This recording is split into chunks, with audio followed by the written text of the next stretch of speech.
পড়েন। দিনে 10 মিনিট হলেও বই পড়েন।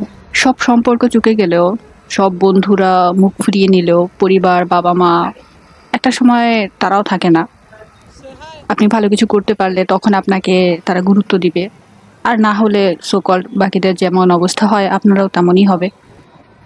আসলে আমি যখন ক্লাস 5 এ পড়ি, আমিও তখন বই পড়তে চাইতাম না। কারণ ক্লাস 5 এর যে পড়া বৃত্তি দিতে হবে, তারপরে এই মোটা, মোটা গাইড, আমি আমার বৃত্তি গাইডটাকে নিতে পারতাম না একদমে। দেখা যেত আমি যখন কোচিং এ বা প্রাইভেট পড়তে যেতাম, তখন বইটা ক্যারি করতে আমার খুব কষ্ট হতো।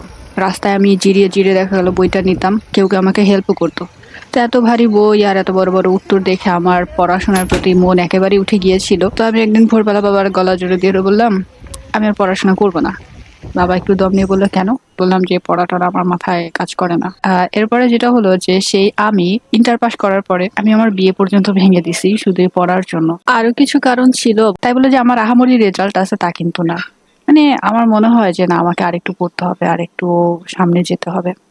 একাডেমিক পড়ার বাইরেও যেসব বইগুলো আছে, যেহেতু আমার থ্রিলার বই পড়তে খুব ভাল লাগে, তারপরে হিস্ট্রি রিলেটেড, নৃবিজ্ঞান, নৃতত্ত্ব, ইতিহাস, ঐতিহ্য, প্রবন্ধ টাইপ বই পড়তে ভাল লাগে, এই সব বইয়েই বইমেলাতে আছে। বা আপনি যেই সাবজেক্ট পছন্দ করেন সব রিলেটেড বই বইমেলাতে আছে।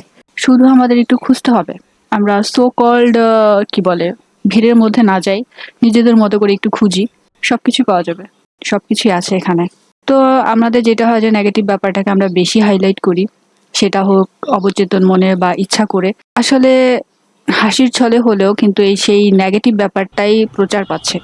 তো আমার যেটা মনে হয় পাশাপাশি ভালো ব্যাপারটাকে সামনে আনা দরকার। সমাজের তথাকথিত অনেক বড় চাকরি না পেলেন কিন্তু মানুষ হতে পারবেন। তো এটাকে বলবো, ভাষার মাসে সকল ভাষা শহীদদের প্রতি শ্রদ্ধা। আর শেষ কথা একটাই, অযথা একটা উপদেশ দেই, ফ্রিতে পড়েন।